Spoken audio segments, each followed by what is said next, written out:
एक बार की बात है, एक घने जंगल में विशाल बरगद का पेड़ था।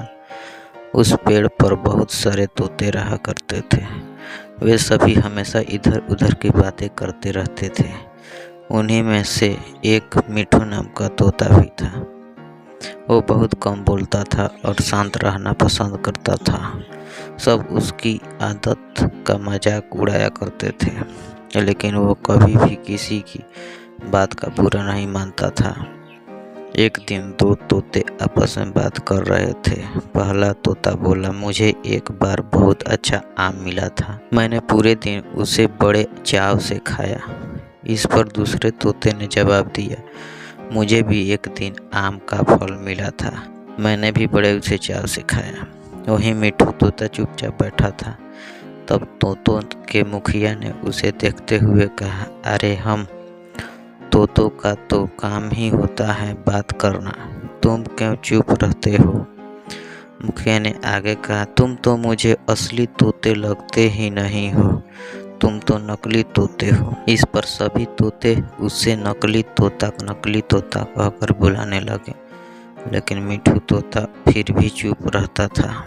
ये सब चलता रहा। फिर एक दिन रात में मुखिया की बीवी का हार चोरी हो गया।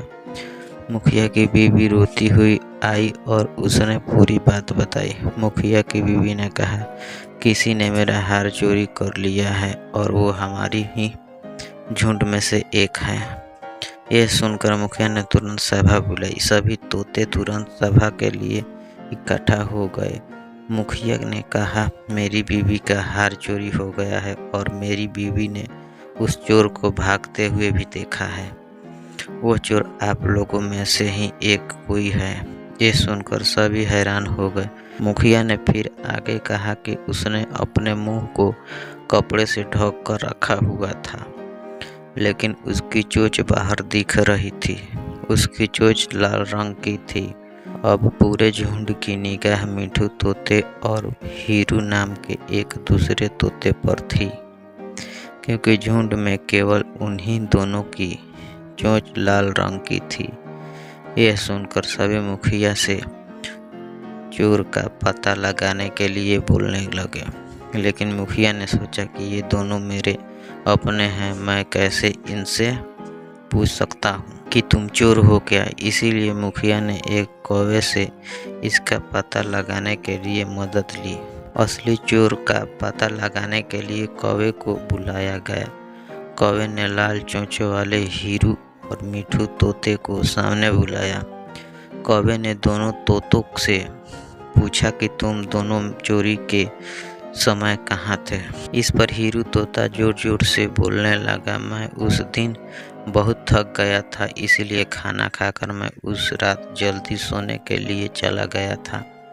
वही मिठू तोते ने बहुत धीमी आवाज में जवाब दिया, उसने कहा, मैं उस रात सो रहा था। इस बात को सुनकर कौवे ने फिर पूछा, तुम दोनों अपनी बात साबित करने के लिए क्या कर सकते हो? इस पर हीरू तोता फिर बड़ी तेज आवाज में बोला, मैं उस रात सो रहा था, मेरे बारे में सब जानते हैं, ये चोरी मिठू ने ही की होगी, इसीलिए वो इतना शांत होकर खड़ा है। मिठू तोता चुपचाप खड़ा हुआ था।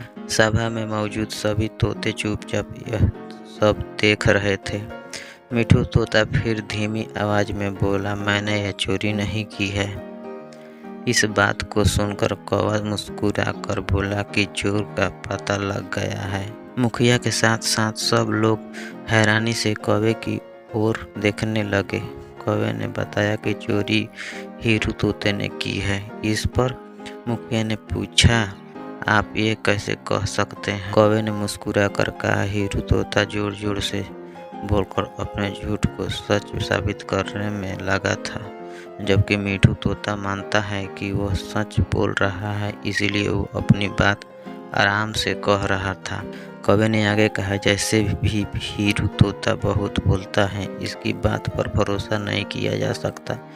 इसके बाद हीरू ने अपना जुर्म कबूल कर लिया और सभी से माफ़ी मांगी। यह सुनकर सभी तोते हीरू तोते को कड़ी सजा देने की बात करने लगे, लेकिन मिठू तोते ने कहा, मुखिया जी, हीरू तोते ने अपनी गलती मान ली है, उसने सबके सामने माफ़ी भी मांग ली है। उससे पहली बार यह गलती हुई है, इसीलिए उसे माफ़ किया जा सकता है। यह बात सुनने के बाद मुखिया ने हीरू तोते को माफ़ कर दिया। कहानी से सीख, कभी कभी ज़्यादा बोलकर हम अपनी अहमियत खो देते हैं, इसीलिए ज़रूरत के समय ही बोलना चाहिए। कहानी अगर आपको अच्छी लगी तो वीडियो को एक लाइक कर दीजिए, चैनल को सब्सक्राइब कर दीजिए। मिलते हैं कोई और नेक्स्ट वीडियो में।